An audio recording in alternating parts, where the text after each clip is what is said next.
성도가 말씀 중심에서 주께로 돌아오는 삶이라는 제목의 하나님 말씀 전합니다. 주께로 돌아가는 삶 이래도 되겠고요. 주께로 돌아오는 삶 같은 말씀이기는 합니다만 오늘 본문에서 제일 중요한 단어로 본문에서 말씀하고자 하시는 그 의미가 담겨져 있는 내용이라서 함께 이 제목으로 말씀을 상고합니다. 지금 이제 이방인을 향한 전도의 불길이 아직 완전하게 붙지는 않았지만 빌립이라고 하는 집사님을 통해서 최초로 이방 땅에 예수 믿는 사람들이 생겨나기 시작했다는 걸 우리가 지금 보아왔습니다. 오늘은 베드로의 활동에 대해서 우리가 보면서 베드로가 예루살렘에만 머물러 있다가 아마 좀 이렇게 사방으로 다닌 모양입니다. 처음으로 이제 본인이 이방 땅에 나가서 실제로 복음을 전하는 일들을 하는 과정이 조금 소개되어 있습니다. 아직까지는 그래도 이방인을 상대로 전도를 하는 게 아니고 성도들을 상대로 유대인들을 상대로 전도를 하고 있는 그런 단계에 아주 이방인 전도가 아주 초기 단계라고 볼 수 있습니다. 그래도 베드로에게 상당히 발전이 온 건 사실이에요. 이방 땅으로 나가지도 않았는데 이방 땅을 향해서 이제 사도 베드로가 발을 옮겼다는 것이 굉장히 중요한 의미를 갖는 것 같습니다. 이제 10장에 가서는 더 분명하게 베드로가 이방인을 상대해서 전도를 하는 장면이 1절에서 40절에 이르러서 길게 기록이 되어 있습니다.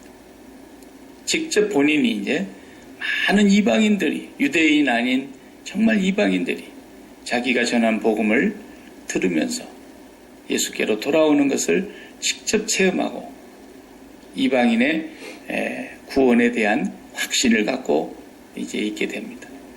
우리가 오늘은 그 초기에 일어났던 두 가지 사건을 우리가 함께 읽었는데 루따라고 하는 지역의 에니아라고 하는 이 성도하고 그 다음에 요빠라고 하는 지역의 다비다라고 하는 이름하는 혹은 히브리식으로는 도르가라고 부르는 이 여자가 죽었는데 이 죽은 여자 제자를 하나님께서 살리시는 그런 내용입니다. 루따에서는 에니아라고 하는 이 성도를 8년 동안 중풍으로 누워있는 이 사람을 하나님께서 고치신 내용이 되겠습니다. 이 두 가지 내용을 통해서 보면은 끝에 동사가 주께로 돌아가니라 이렇게 되어 있습니다. 34절 먼저 보겠습니다. 34절에 보면 베드로가 가로되 에니아야 예수 그리스도께서 너를 낫게 하시니 일어나 내 자리를 정돈하라 이렇게 얘기했습니다. 예수 그리스도께서 너를 낫게 하신다 이런 말씀하고 일어나서 네 자리를 정돈하라 그랬더니 곧 일어나니 8년 동안 중풍에 누워 있었던 이 에니아 성도가 일어나게 됩니다. 그러자 루따와 사론에 사는 사람들이 전부 다 주님 앞으로 돌아와 버렸다 그랬어요. 굉장한 역사였습니다. 그때 당시에는 지금도 중풍이 사실 쉬운 병이 아니죠. 아무리 의학이 지금 발달했다 해도 중풍으로 쓰러지게 되면은 쉽지 않습니다. 그 시절에 2000년 전에 중풍은 사망 선고나 다름이 없는 병이죠. 또 1, 2년 된 사람도 아니고 예수님께서는 베데스다 연못가에서 38년 된 그 중풍병 환자를 치료하시면서 네 들 것을 들고 가라 이렇게 말씀하시잖아요. 그런데 이 베드로가 8년 동안 중풍을 앓고 있는 이 에니아를 내 자리를 정돈해라 이렇게 말씀했어요. 그리스도께서 너를 낫게 하신다. 이 엄청난 한 가지 은혜의 사건을 통해서 그 동네 사람들이 다 예수께로 돌아갔다 그랬어요. 그러니까 아마 거기에 그 사건을 듣고 본 사람들이 다 돌아왔다는 말씀인 것 같습니다. 본문의 내용이 그렇습니다. 그리고 요바에 사는 다비다라고 하는 여자 제자, 이 제자는 요즘으로 말하자면 이렇게 소잉을 하는 사람입니다. 재봉 일을 보면서 옷을 잘 만드는 그런 사람이죠.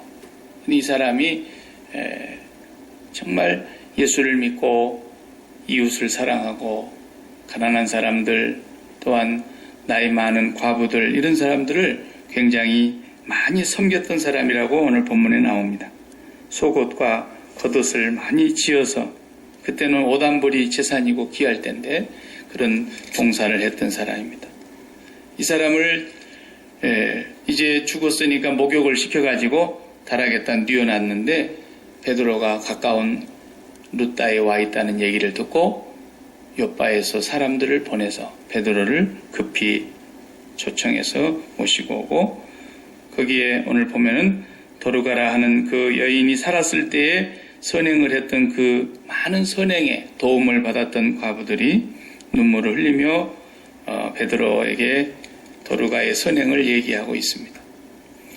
예수님께서 죽은 사람을 살리셨을 때 장면과 똑같은 모습으로 베드로도 지금 하고 있습니다. 예수님이 야이로의 딸, 회당장 야이로의 딸을 살리셨을 때에도 누가복음 8장이나 마가복음 5장에 보면 그 기록이 나오죠. 사람들이 예수님께서 울지 마라, 소란 피우지 마라, 잠을 자고 있는 거다. 그러니까 다 비웃고 있는데 그 사람들을 다 내보내라 그랬습니다. 다 내보내고 베드로, 야고보, 요한, 그리고 부모, 이렇게 5만 예수님이 데리고 방에 들어가서 소녀야 내가 내게 말하노니 일어나라, 달리다 굼 그랬다 그랬죠. 손을 잡고 그 소녀를 일으키시는 사건. 그때에 예수님께서 하셨던 그 모습을 아마 베드로도 그대로 하는 것 같아요. 모든 사람을 다 내보냈다 그랬어요. 40절에 보니까 다 내보내고 무릎을 꿇고 기도했습니다. 그리고 돌이켜 시체를 향하여 다비다야 일어나라, 이렇게 함으로 그가 눈을 떴다고 오늘 기록하고 있습니다. 이 두 가지 사건이 다 기적적인 사건임이 틀림이 없습니다. 그런데 결론으로 보면은 42절에 가서 여기서도 똑같은 일이 벌어집니다. 온 요파 사람이 알고 많이 주를 믿더라, 이렇게 되어 있습니다. 그러니까 앞에 나오는 에니야가 고침받는 사건을 통해서는 그 룻다와 사론에 사는 모든 사람들이 주께로 돌아가니라 그랬고, 오늘 요바에서 다비다가 살아나는 사건을 통해서는 많은 사람이 주를 믿더라 이랬어요. 두 개가 똑같은 말입니다. 똑같은 말인데 표현이 하나는 그렇게 믿는다는 말로 썼고 하나는 주께로 돌아간다라는 말로 썼습니다. 여기 돌아간다라고 하는 단어가 굉장히 중요한 단어입니다. 예수 믿고 나서 세상을 떠나면 뭐라고 얘기하는 게 가장 정확한 표현이냐면 돌아가셨다, 이렇게 말하는 게 가장 성경적인 표현입니다. 뭐 소천했다, 뭐 영별했다, 별세했다, 다 여러 말이 있죠. 서거했다, 뭐 좋은 말로 높인 말로 다 하지만 가장 성경적인 표현은 돌아가셨다. 여기 이 단어가 그런 뜻이에요. 그래서 예수님께서 그 달리다 구음 하시면서 이렇게 소녀의 손을 잡고 일으켰을 때 누가복음 8장에 보면은 뭐라고 되어 있냐면 영이 그 소녀에게로 돌아왔다, 이렇게 되어 있어요. 그때 그 돌아왔다라는 단어하고 오늘 본문에 주께로 돌아가니라라는 단어가 똑같은 단어예요. 제가 성경을 찾아서 확인을 해보았더니 그렇게 되어 있어요. 그래서 그 단어가 에페스테레포라는 헬라 단어인데 방향을 돌린다, 되돌아간다, 복귀한다, 그런 단어로 쓰여져 있는, 요게 소녀에게 영이 되돌아와, 이 말과 똑같은 뜻이에요. 또 베드로가 설교할 때 오순절 이후에 베드로가 그 많은 성도들 앞에서 설교를 하는 장면에서 너희가 돌이켜 회개하면, 그랬어요. 돌이키라는 말할 때도 똑같은 단어를 쓰셨어요. 주께로 돌아가니라, 이 세상에서 삶이 끝나면 우리가 주님께로 돌아갑니다. 그 단어하고 똑같은 단어예요. 이게 무슨 말입니까? 회개라는 것은 방향을 바꾸는 것만을 의미하는 것이 아니에요. 회개는 원위치로 가는 거예요. 원위치. 그 소녀의 영이 본래 있었던 자리에서 떠났다가 주님께서 그 소녀를 살리실 때에 영이 되돌아왔다. 원위치로 왔다. 그런 뜻이에요. 주님께로 돌아갔다. 그 말도 우리 인간이 본래 있던 곳으로 돌아간 거예요. 우리가 흙에서 왔지만 하나님께서 이 세상에 우리를 생기를 넣어서 보내신 거예요. 우리가 하나님께로부터서 와서 이 땅에서 잠깐 삽니다. 그리고 하나님께로 다시 원위치. 그래서 훈련할 때도 그 용어를 씁니다. 이렇게 잠시 훈련하다가 쉬게 해주잖아요. 그러면 쉬면 자기들이 그동안에 뭐 화장실도 가고 쉬어서 눕기도 하고 그러다가 위치로 그렇게 명령이 떨어지면 아까 있었던 자리로 딱 제자리로 돌아가야 됩니다. 그대로 줄 맞춰서 서야 됩니다. 그런 뜻이란 말이죠. 그러니까 이 두 가지 기적적인 사건을 통해서 사람들이 다 원위치로 돌아갔다. 그런 의미예요. 주님께로 돌아갔다. 그리스도께서 너를 낫게 하신다. 그랬는데 그 애니야가 고침을 받고 사람들은 주님께로 원위치하더라는 거예요. 이게 구원이고 이게 믿음이에요. 그러니까 어제까지 내가 불교에 심취해 있어가지고 불교의 교리에 그냥 푹 빠져서 나는 불교인이었는데 그래서 자주는 안 가더라도 1년에 몇 차례는 절간에 찾아가고 시주하고 가서 불경을 듣고 외우고 두 손 모으고 기도하고 우리 아들 잘 되게 해주십사. 우리 사업 번창하게 해주십사. 우리 가문, 우리 가정 모든 식구들 다 건강하게 해주십시오. 또 뭐 사업하는 사람이 그냥 일취월장하게 사업이 번창하게 해주십시오. 매일 부처님한테 이렇게 시주하고 공양하면서 기도를 했다 이거예요. 그러던 사람이 교회를 나왔어요. 전도를 받고. 그런데 교회를 돌아왔다고 해서 그게 주님께로 돌아간 거냐? 아직은 모른다는 거예요.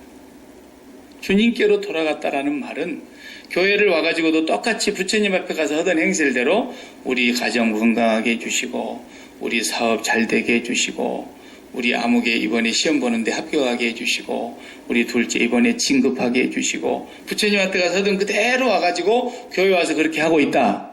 그것은 주님께로 돌아간 게 아니에요. 그건 원위치가 아니라고 말이에요. 원위치가. 그것은 그냥 종교만 하나 바꿔본 거예요. 누구하고 똑같아요? 앞에 우리 8장에서 본 대로 사이먼 보십시오. 사이머니즘이 거기서 나왔죠. 시몬. 이 사람이 거기에서 마술로 큰 명성을 얻은 사람이고 마술로 정권을 잡고 있는 권세자들로부터서 모든 동네 사람들이 다 그 사람한테 와서 점도 보고 모든 미래에 점도 치고 그렇게 하던 사람이었는데 거기에 그냥 빌립 집사님이 가가지고 복음을 전했더니 그리고 빌립 집사님이 가서 주의 이름으로 엄청난 일들을 나타내시니까 그냥 이 시몬이 빌립한테 세례를 받은 거예요.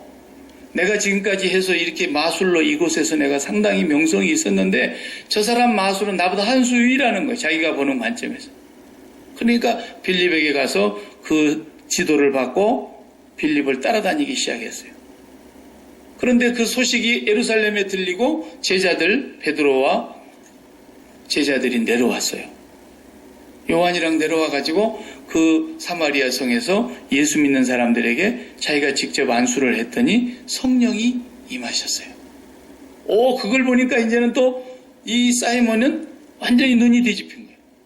빌립 집사님도 자기들보다 한 수이라고 봤는데 예루살렘에서 왔다고 하는 그 예수님의 제자들은 완전히 자기하고는 차원이 다른 그러니까 자기가 지금까지 벌어 모아놓은 재산을 그냥 갖고 와 돈을 갖다 주면서 그거 기술 나한테 전수를 좀 해달라고.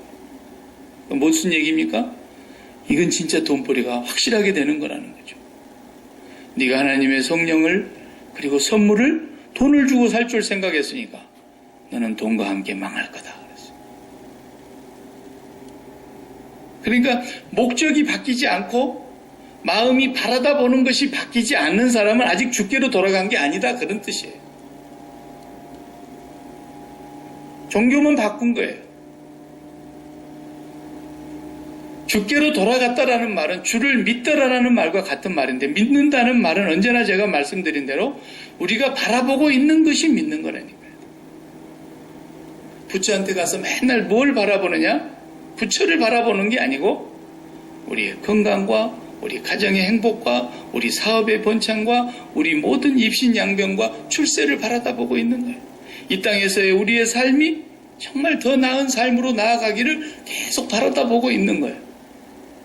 그게 마음으로 진짜 바라다보고 있는 거예요. 뭘 봐서 알 수 있어요? 부처 머리가 똑 부러졌다 그러면은 아무렇지도 않아. 부처 머리가 똑 부러져 나갔다 그래도 아무렇지도 않다니까, 내 마음이.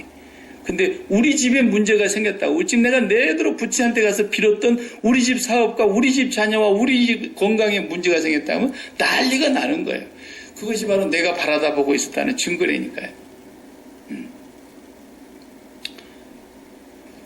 그 사찰에 불나버렸다더라고. 그래도 아이고 참 안 됐다 그럴 수는 있지만 다른 사찰 찾아가면 되죠. 그러니까 우리가 바라다보고 있는 게 믿음이고, 바라다보고 있는 곳으로 사람은 가게 돼 있어요. 그래서 우리 마음이 가는 곳, 그게 믿는 거예요. 그게 믿는 거예요. 매일 확인해야 되는 겁니다. 나는 예수 믿었으니까 구원받았다, 그런 기독교는 없어요. 매일 바라다보는 것이 기독교예요. 믿음의 주요 또 온전케 하시는 이 예수를 바라보십시다 그랬어요. 매일 바라다보자는 거예요. 그건 현재형이에요. 현재형. 한 번 바라보고? 아니에요. 예수를 매일 바라다보는 거예요. 그래서 우리가 마음에 심장을 어디다가 두고 있느냐, 마음 들이는 게 믿음이다. 내가 그곳을 항상 바라보게 돼 있다. 그 말이에요. 우리는 늘 믿음을 체크해야 된다는 거래요. 우리는 날마다 체크해야 되는 거예요. 내가 뭘로 내가 지금 두려워하고 있는가? 내가 바라다보고 있는 것 때문에 두려운가 하거든요. 그죠? 그러니까 사울이 골리앗을 바라다 보니까 두려운 거예요. 다윗은 하나님을 바라는 거예요. 둘 다 똑같이 입으로는 만군의 주 여호와라고 머리로는 알고 있죠. 그런데 다윗은 진짜로 매일매일 순간순간을 하나님을 바라다보면서 살았던 사람이에요. 그렇기 때문에 그의 두려움은 하나님 외에는 없어요. 하나님을 경외하는 거예요. 우리가 걱정하고 있죠? 걱정하는 것을 바라보고 있는 증거예요, 지금. 우리가 너무 기쁘고 행복하죠? 그걸 바라다보고 있는 거라니까요. 이것은 주께로 돌아온 삶이 아니에요. 주께로 돌아가는 삶은 주님을 바라다 보았을 때 기쁨도 주님에게서 나와요. 행복도 주님에게서 나와요. 이렇게 좋을 수가 있나? 그것도 주님 때문이에요.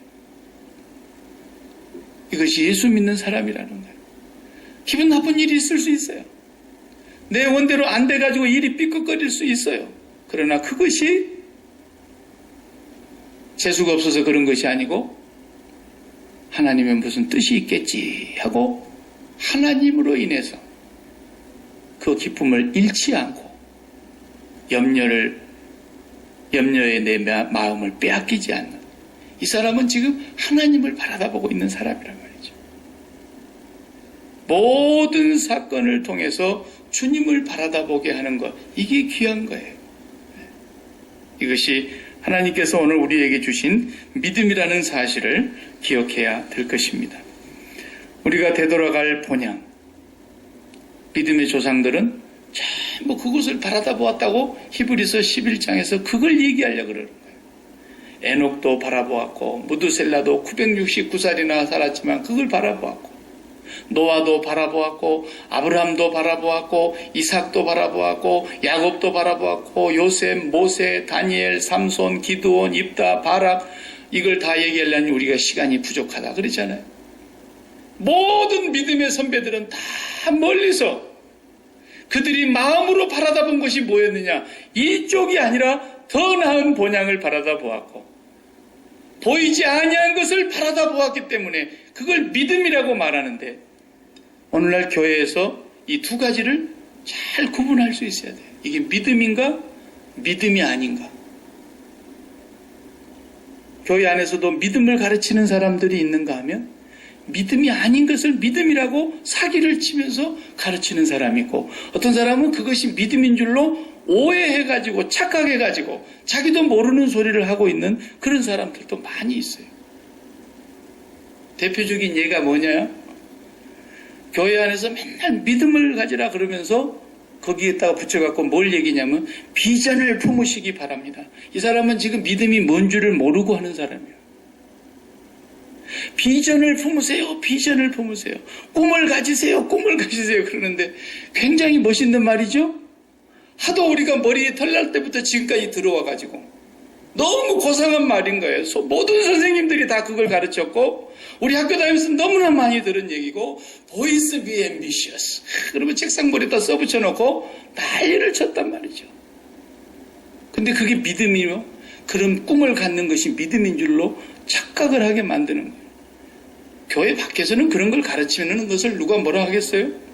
교회 밖에서는 그거라도 가르쳐야지. 왜? 하나님이 없으니까.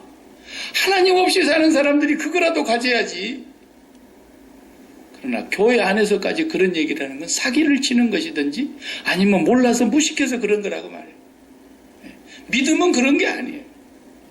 믿음은 보이지 아니하는 것들의 증거다. 바라는 것들의 실상이다. 그렇게 설명을 확고하게 해주셨는데,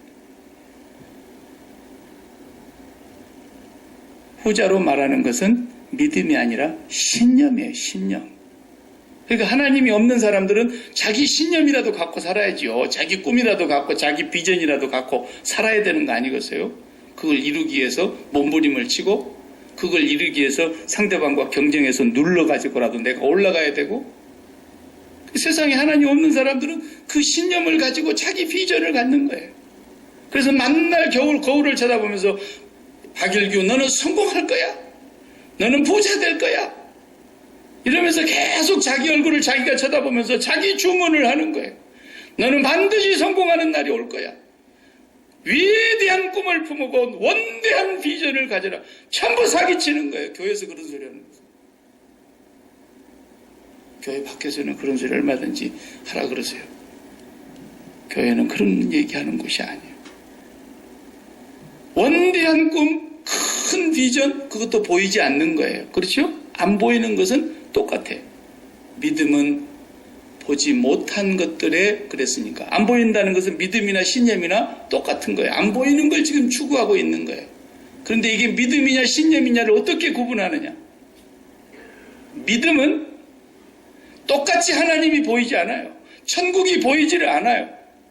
그렇지만 그 하나님은 반드시 살아계신 것과 그 하나님의 말씀은 1.1획도 땅에 떨어지지 아니하고 주 예수 그리스도께서 오시는 날까지 다 이루어질 것에 대하여 한 점 의혹이 없고 의심이 없이 믿는 대로 된다는 것을, 바로 하나님이 살아계신 것과 그가 자기를 찾는 자들에게 상 주시는 자임을 믿어야 할지니라.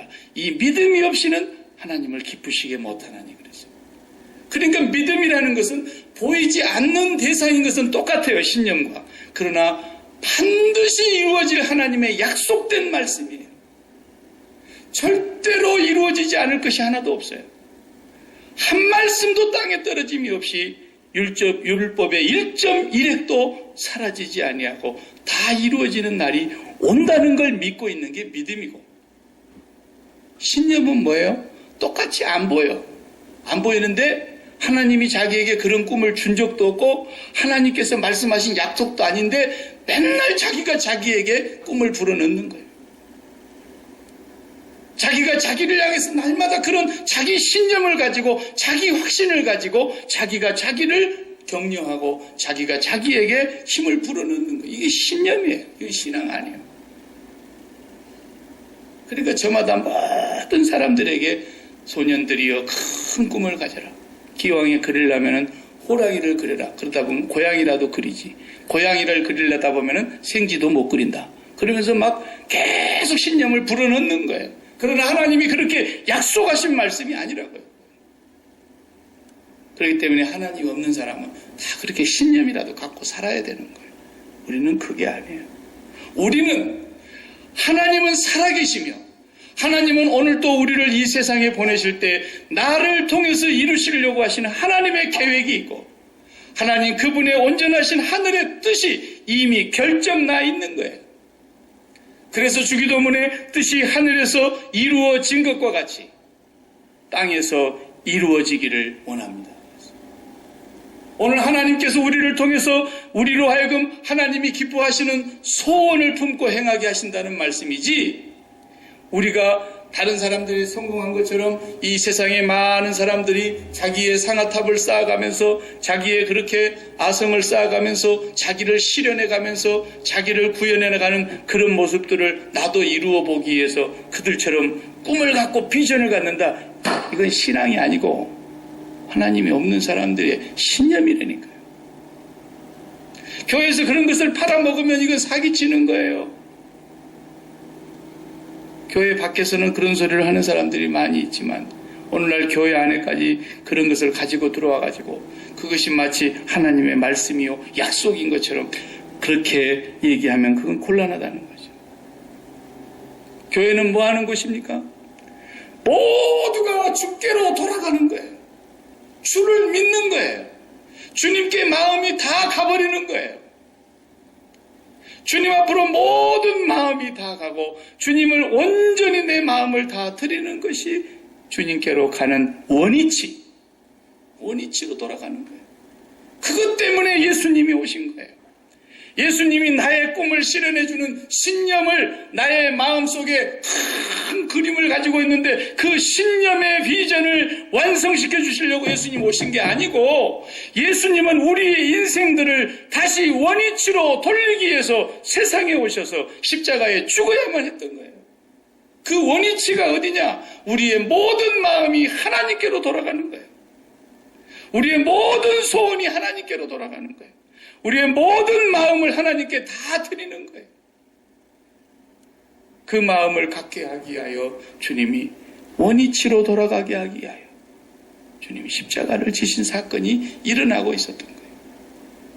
매일매일 우리가 주님을 바라다 보면서 바로 그 주님을 사랑하는 곳으로 돌아가면 그래서 주님을 사랑하면 사랑할수록 주님을 가까이 하면 가까이 할수록 내게 복이 되는 이유가 주님의 뜻을 깨닫게 하시고 주님이 나에게 향하신 소원을 알게 하시고 그 소원을 마음으로 품고 살아가게 하시기 때문에 이게 성공입니다. 이게 성공. 이것만 하나님이 인정하시는 성공이에요. 내가 큰 그림을 그려가지고 그것을 달성했다고 성공이라고 말하는 것이 아니에요. 그런 성공은 세상 사람들이 더 우리보다 잘합니다. 왜? 수단과 방법을 가리지 않고 자기 성공을 위해서는 모든 사람을 다 짓밟고서라도 성공을 이루어내는 것이 세상 방식이니까. 악착같이 해서라도 세상은 우리보다도 더 성공하지 않습니까? 그 신념을 달성했다고 주님이 성공이라고 말씀하시는 게 아니에요. 우리의 성공은 원위치로 돌아가는 게 성공입니다. 그것 때문에 주님이 오셨습니다. 그것 때문에 주님이 죽으신 것입니다. 그래서 날마다 주님을 바라보자 하는 것이고 주님을 바라보라는 것은 주님이 가신 길을 바라보고 주님이 가신 길을 따라가야 된다는 말씀 아닙니까? 그래서 우리 마음이 주님을 사랑하는 마음이 성령으로 말미암아 부음받을 때에 우리 마음에 하나님을 사랑하는 마음이 성령으로 부음받을 때에 우리 속에서 하나님의 뜻이 살아나고 하나님의 소원이 깨달아지고 그 하나님의 뜻을 이루어드리는 삶으로 나아가는 자, 이 사람이 바로 도르가였고 이 사람이 에니야였을 거라고. 하나님이 이들을 통해서 이들이 고침을 받고 죽었다가 다시 살아나는 이 사건을 통해서 사람들은 마음이 하나님께 가 있지 않으면 이런 기적을 볼 때 무슨 생각이 드느냐? 마음이 하나님께로 돌아가지 않는 사람들은 이런 기적을 볼 때마다 예수님 당시도 그랬지만 나는 지금 병은 없어. 그러나 예수님이 저 병든 자를, 불가능한 병든 자를 고치는 거 보니까 내 인생도 고칠 수 있겠구나. 내가 정말 잘 살 수 있겠구나.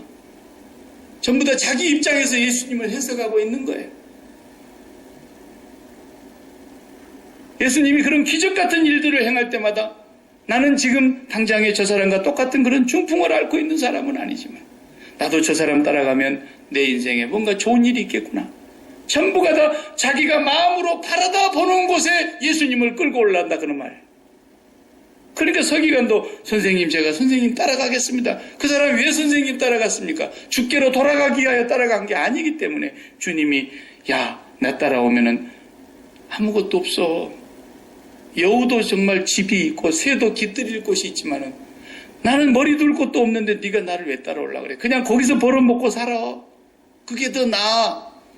나 따라와서 뭐 수지 받을 줄 알고 너 따라오려고 그러느냐? 예수님이 아예 애저녁에 그 사람을 따라온다는 사람을 왜 나 따라온다는데 좋지 않아요? 예수님 따르겠다는데. 그러나 그 중심을 보고서 그렇게 말씀하신 거예요. 예수님이 보리떡 5개와 물고기 2마리로 5,000명을 먹이고도 12강주리가 남는 사건을 보면서 사람들이 다 무슨 생각을 합니까? 떡을 먹고 배부른 까닭에 저분만 찾아가면은 저분이 우리의 임금님만 된다면 우리 세상은 딴 세상이 되겠구나. 전부 자기 입장에서 예수님을 끌어오는 거예요. 주께로 돌아간 삶이 아니에요. 너희가 나를 찾는 까닭은 떡 먹고 배불러서구나. 썩는 양식을 위해서 일하지 말고 썩지 아니한 양식을 위해서 일하라. 아버지께서 이것을 너희에게 주실 것이다. 그러면서 예수님이 생명의 떡 나를 먹어라. 나를 이렇게 말씀하시지 않습니까? 오늘 우리의 삶이 매일매일 어디로 내 마음이 가고 있느냐? 주님께로 가고자 하는 이 원위치 되고자 하는 마음이 아니라면은 주께로 돌아가는 게 아니고 주를 믿는 것도 아니고 주를 믿고 주님께로 돌아가기 위해서 우리에게 일으킨 사건이 바로 십자가 사건이기 때문에 매일매일 우리가 주님의 십자가를 붙잡지 아니하고는 우리 마음이 딴 데로 간단 말입니다. 계속해서 딴 데로 가는 거예요. 그럴 때마다 우리의 마음이 그리스도의 십자가에서 죽음을 경험하는 매일매일의 신앙의 훈련이 바로 기도 생활이에요. 그 기도 생활이 안 되면 맨날 우리 마음은 딴 데 있어요. 비둘기가 여기 앉아와 있다고 해서 뭐 은혜 받겠어요? 콩밭에 있지. 우리 마음이 딴 데 있어요. 주께로 돌아가는 삶이 아니란 말이에요. 오늘 또 여러분 하루 종일 열심히 일하셨죠? 그래도 그 일하는 삶이 우리가 마음을 거기다가 묻어야 될 곳이 아니지 않습니까? 우리가 무슨 일을 해도 그것이 내 마음을 빼앗아서는 안 돼요. 그것에 내 마음을 빼앗긴다는 증상이 바로 두려움과 염려와 걱정, 근심, 분노, 그리고 그것에 너무 좋아해서 요즘 그냥 월드컵을 하면은 우리 대한민국이 그냥 골 하나를 넣으면 막 이 5천만이 들썩들썩 해가지고 하루 종일 월드컵 얘기밖에 안 해요. 월드컵. 난 그걸 보면서 그랬어요. 주여, 나도 좋기는 한데 사람 머리통만한 공 하나가 이 지구를 흔들어 놓는군요. 우리 주님을 보고 우리 지구가 막 흔들려야 되는데, 지금 들썩들썩 해야 되는데, 그런 것은 우리 사람들 별로 관심이 없고, 사람 머리만한 이 공 하나가 지금 이 60억 인구를 막 완전히 휘저어 놓는 거예요, 지금. 주님은 별로 안 깊으실 것 같다. 그거 우리가 1등 한들 뭐 하겠으며, 어제 조금 비겼다고 그걸 그냥 그렇게 뛰어 올려가지고 막, 온갖 좋은 소리를 다 이제, 내일 모레 또 주일날 쳐봐요. 아이고, 세상이 그런 거라는 거예요. 어디 하나 마음 붙일 곳이 없습니다. 괜히 거기다가 마음 붙인 애들 브라질까지 가가지고 난리를 치고 마귀 밟은 마냥 모양을 해가지고 그냥 우리는 붉은 악마다 이러고 해가지고 난리를 치지만 결국 접어요. 그러면 얼마나 낙심이 되었고 오겠습니까? 얼마나 우리 홍 감독을 또 막 눈에다 넣어버리려고 잡아먹으려고 하겠습니까? 얼마나 또 선수들이 무슨 죄인이라고 공항 들어오면서 그냥 슬금슬금 그냥 지구멍을 찾는 심정으로 들어오겠냐 말이에요. 그래도 그게 잠깐입니다. 그런 모습을 보면서 우리가 잠깐 뭐 힘을 얻는다. 좋아요. 좋아요. 나쁠 것이 없죠. 그러나 우리 마음이 정말 주님에게로 전부가 다 가서 주님 때문에 오늘도 내가 살맛이 나고 살아야 할 이유를 거기서 찾아내고 주님 때문에 오늘도 내가 행복하고 기쁘다. 나는 주님 외에는 다른 데서 더 이상 기쁨을 맛보려고 하지 않겠다. 그 간절한 각오와 기도가 주님의 십자가를 붙잡고 나아갈 때 성령이 역사하시지 않겠습니까? 주님이 찾으시는 예배하는 한 사람, 그 한 사람을 찾으려고 하는데 그 사람을 찾지 못하여 하나님께서 슬퍼하신다면 우리가 예배하러 나왔다고 하는 것은 그거 아닙니까? 주님을 온 마음으로 오늘 수요일날 저녁에도 열심히 있는 사람들이 다 모인다는데 모이는 데마다 한번 봐봐라. 천사들을 명령하여 다 파송해가지고 전심으로 나를 구하는 사람이 있는가 봐라. 전심으로 여호와를 찾는 사람이 있는가 봐라. 아니면 전부가 자기들 마음이 바라다보고 있는 그것을 얻고자 하여 주님을 부르는지 아니면 전심으로 여호와를 사랑하고 여호와의 얼굴을 구하는 자들인지 진실로 예배하는 그 한 사람을 찾으시는 하나님이세요. 오늘 우리가 그 믿음을 가져야 되겠고 그 믿음을 가지고 우리의 삶이 정돈이 되어서 애니야야 네가 일어나서 네 자리를 정돈해라. 그 단어가요. 네 자리를 네 손으로 펴라. 그런 뜻이에요. 직역하면. 그래서 지금까지 8년 동안 남이 펴주는 자리에 자기가 눕고 일어나지도 못하고 그러던 사람이었는데 이제 일어나서 네 자리를 네가 정돈하고 네가 펴라. 네 손을 베풀어라. 그런 뜻인데 우리의 삶이 주님께로 완전히 돌아가서 우리가 손을 펴고 우리의 삶이 정돈이 되면 정돈된다는 말은 뭐겠어요? 올바른 궤도에 섰다라는 거예요. 그러면 내가 또 다른 사람을 주님께로 돌아가게 해줄 수 있단 말이죠. 나도 내 삶이 정돈이 안 돼가지고 중풍 환자처럼 돼 있다고 한다면 내가 누구를 섬길 수 있겠습니까? 내가 주님께로 온전히 돌아가고 그리고 나의 삶이 바른 궤도 위에 정돈이 됐을 때 그리고 또 다른 사람을 내가 손을 펴서 그 사람을 주님께로 안내할 수 있는 이것이 바로 오늘 우리 그리스도인들의 삶이라는 것입니다. 기도하십시다.